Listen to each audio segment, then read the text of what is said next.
Sumayin na naman ang isang linggong masayang balitaan at kwentuhan.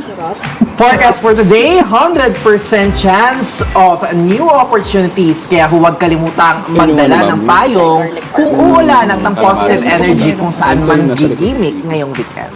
Resonation, manatiling nakatutok sa ating mga IBC social media platform, ganun din sa ating IBC News Advisory para sa mga mahalagang balitang hatid ng buong puwersa ng IBC News and Public Affairs. Train hard, stay humble, and celebrate every small win kasi bawat progress, panalo pa rin yan. At syempre, at Resonation, wag na wag magpapahuli sa mga latest ganap. Tandaan, hindi lahat ng trending ay worth your energy. Piliin ang peace over pressure at ang real over the viral. See you next week! Sa mga masasarap na pagkain at kaalamang ibabahagi namin ni Joshua Garcia sa panibagong Food Trip Adventure sa It's Fun tuwing linggo 10:30 a.m. to 11 a.m. Maging una sa lahat ng balita at inspiring kwento, i-follow ang aming social media accounts at Rise and Shine Pilipinas sa Facebook, YouTube at Instagram, habang RS Pilipinas naman sa TikTok at X. Ibabahagi na lahat ng inyong natutuhan at na-realize sa buong linggo pagsama nyo sa amin. Ano to yun?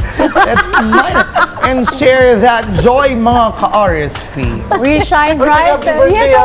Tuloy-tuloy lang ang pagtutok sa ating lumalaking umaga-arkadahan. Kita-kits tayo sa Lunes. Happy weekend, everybody! Maraming salamat muli sa mga kapatid natin, kay Maui, sa Taguig, kay Laila at kay Tito Mondi. Mag-ingat po lagi! Ang naglalaki namin sorpresa dito lang sa inyong pambansang morning show kung saan laging una ka.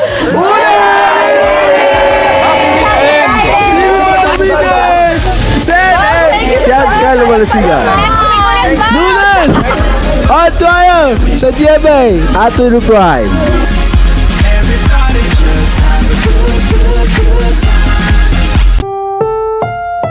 Ang susunod na programa ay rated PG. Patnubay at gabay ng magulang ay kailangan sa mga batang manonood.